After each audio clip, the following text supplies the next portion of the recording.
Downtown Houston, Texas. I think it's the courthouse over here or something, because there's a bunch of people and some people looking like lawyers and stuff. And anyways, chilling in Houston.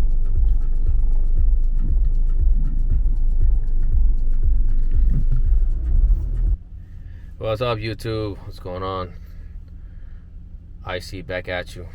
Still hanging out in Houston. Doing some Uber rides. Need the money, so I got some things I gotta pay off before I head back to Colombia. So not that I want to be doing Uber, but you gotta do what you gotta do to keep your head above water. I picked up a customer, a rider today, and he was talking about he was just in Bogota, Colombia, and he was telling me how much he loved it down there. And you know, he's a younger guy. He was about 32, and I told him that I actually lived in Medellin, and his mouth just dropped. He was like, "Say what?" He's like, "What? I'm trying to go down there. I'm trying to live in Colombia. I want to be in Colombia." You know? It's like, what did you do? What did you do to be able to go down there and survive and whatnot?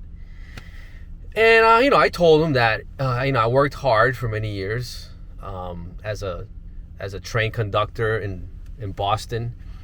I put in my time. As a matter of fact, where I'm at right now, I'm in like the downtown area of Houston. I used to work down here as well, way back when, before I moved to Boston.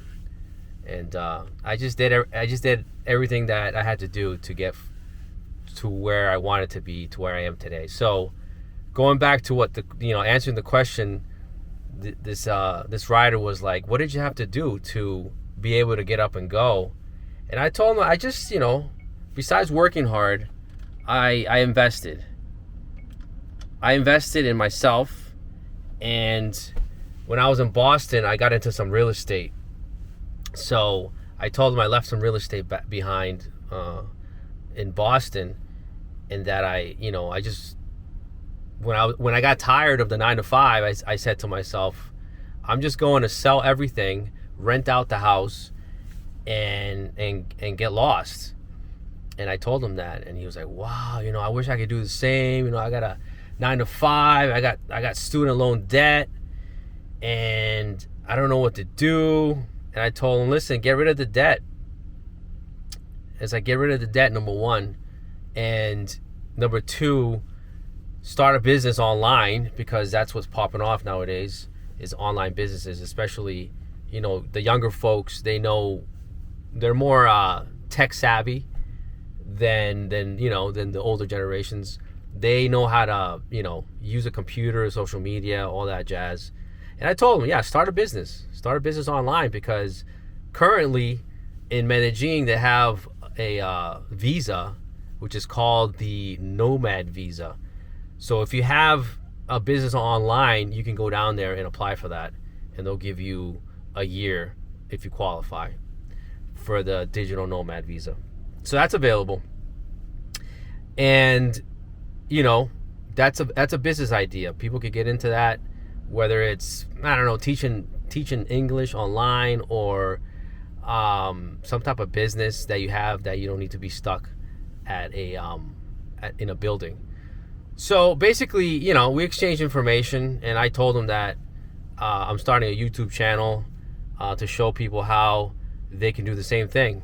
They could leave their 9 to 5 and go where they're treated better. If that's in Southeast Asia, if that's in the Caribbean, if that's in South America, or where I'm at in Colombia, wherever you want to go. The world is your oyster, but you have to position yourself to where you want to be. So that's my advice to wannabes and gonnabes, people that want to change their lives for the better. So that's my 2 cents for today, guys. I'll catch you on the next one. Peace out.